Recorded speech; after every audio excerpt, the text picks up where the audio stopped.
Welcome back to Comic Book Hero. And while everybody else is giving you their picks for the remainder of this year, I'm going to give you my pick for next year. That's right, 2018 coming down the pike. And that, of course, leads us with one big book coming up that should really outshadow everything else. Probably won't. That's just how things work out. But it's still my pick for the year, and that is going to be Action Comics 1000. The hype surrounding this book, well, let's go back. Superman's 75th anniversary was a real lackluster drag and disappointment. There were too many things going on with the reboot and the new outfit, Man of Steel, too much contention with everything. So that 75th anniversary, to be honest, it just didn't come across well. Left a bad taste in my mouth and a whole bunch of other people's mouths as well. I think DC has a better understanding, or maybe they just do better with whole numbers, like 50, 60, as opposed to 65 and 75. But anyway, this 80th anniversary, they really look like they seem to have their ducks in a row and that they want to have some good product out. One of the things that we've gotten to see, and this isn't necessarily Action Comics 1, it's a hardcover that's going to be produced, and it's supposed to contain about 6 or 7 issues of story that we would normally get on a bi-weekly basis. We're supposed to get that now in this particular hardcover. If you look behind me, that image you see there is supposed to be some sort of adornment for it, but they haven't released any full images as of right now. But that hardcover is a step in the right direction. Why? Because we didn't get anything like that. We didn't get anything like that for the 75th. It just came and they did some variant covers and so on and so forth, but it was such a lackluster job at the end of the day. This looks good. Superman has actually been in a very good place since 2016. Since they decided to bring back the proper Superman as opposed to what they did in 2011, which again just left a lot to be desired on the part of most people. But why is this my particular pick? Well, the hardcover, I think, is a good book to pick up because unlike regular comics, hardcovers tend to be pretty strong, durable. They're great pieces to pick up if you know how to take care of the actual cover, the slipcases. Well, everybody knows. You take the slipcase off, and then you read the book, and that way the slipcase isn't going to be damaged, so it still looks good. But it's a great thing to go around to your cons with and just get them signed.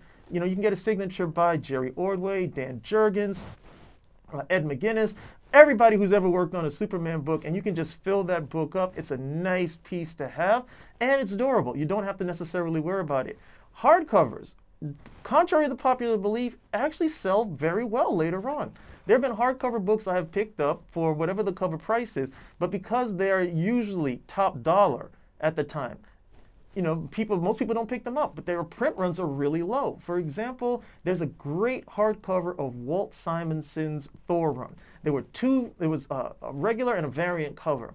If you tried to find that book now, it's so difficult. And anyone who has it, they're selling it anywhere of $200 to $400 depending on the cover.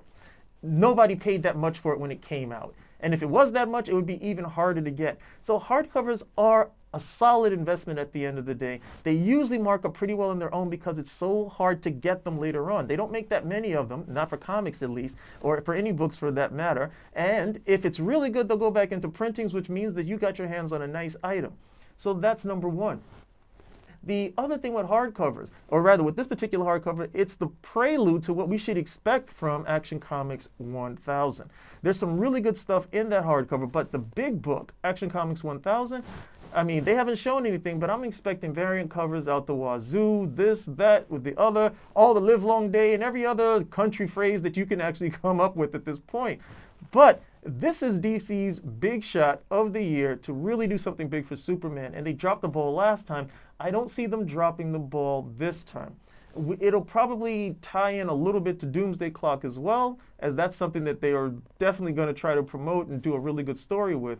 But Action Comics 1000, yeah, I'm a Superman fan, so everybody will say that I'm biased, and, to some extent that I am. But I honestly think that's going to be a really nice book for investment. You weren't there for Action Comics number 1 through 10, and you sure as heck weren't there for Superman number 1. But Action Comics 1000, I do believe, has the potential to be a really nice book to put inside.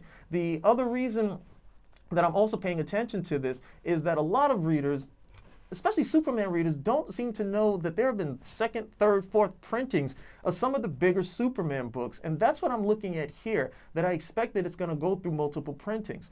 For instance, with Man of Steel 18, even Man of Steel 17. Man of Steel 17 had a cameo of Doomsday. Most people know the book, but don't know that there was a second printing. And that second printing is actually more valuable than the first because it was a lower print run and it's harder to find it.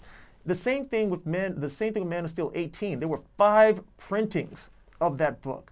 Everybody knows the first one, and most people dismiss the second one. But as we go deeper into the run with the 4th and the 5th printing, those tend to be more valuable. Actually, don't tend to be more valuable. They are more valuable. You get them all together, okay, you have a nice set for yourself. And if you're a completist, then you're definitely always looking for those extra printings. Superman 53, there was a second printing as it was released in a 3-pack, one of those plastic wrap 3-pack that you could pick up in Walmart or at a gas station.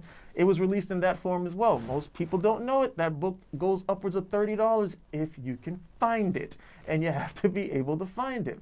I can only imagine what they're going to do in terms of variant covers and printings for Action Comics #1. Same thing, and I don't want to forget with Superman 75. Superman 75 had no less than 4 printings, and recently there was a 5th printing that was done at the Ace Comic Con, cover done by Greg Horn. If you were lucky enough to be there, you got a copy, you got it signed by Greg Horn, you got it signed by Dan Jurgens, you got it graded, you've got a really solid winner on your hands right there for a reprint.